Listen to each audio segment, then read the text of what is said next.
Welcome to the heart of Southern comfort food, where biscuits and gravy stand as a cherished staple at any Southern table. This savory delight has been passed down through generations, symbolizing not just sustenance, but a rich cultural heritage. Today, we're diving into the secrets that make Southern biscuits irresistibly fluffy, and the gravy, rich and creamy. The secret to achieving fluffy biscuits lies in the science of the ingredients and technique.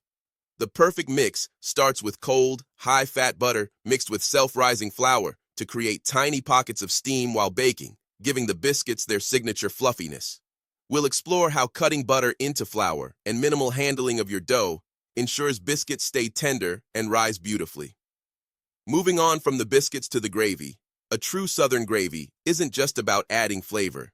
It's about texture and depth. Starting with pan drippings from cooked sausage, whisk in equal parts flour to form a roux, then slowly add milk until you achieve a thick, creamy consistency.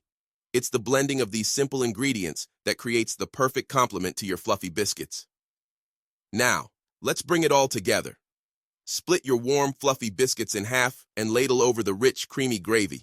Serve this iconic dish straight from the oven and watch as it brings smiles all around the table. This tutorial not only shows you how to make these classics, but invites you to share in the tradition of Southern comfort food. Congratulations! You now know the secrets to making fluffy Southern biscuits and rich, creamy gravy. Remember, the key to perfect Southern biscuits and gravy lies not just in the ingredients you use, but in the love and care you put into making them. Embrace these cooking techniques and carry forward the legacy of Southern comfort food. Happy cooking!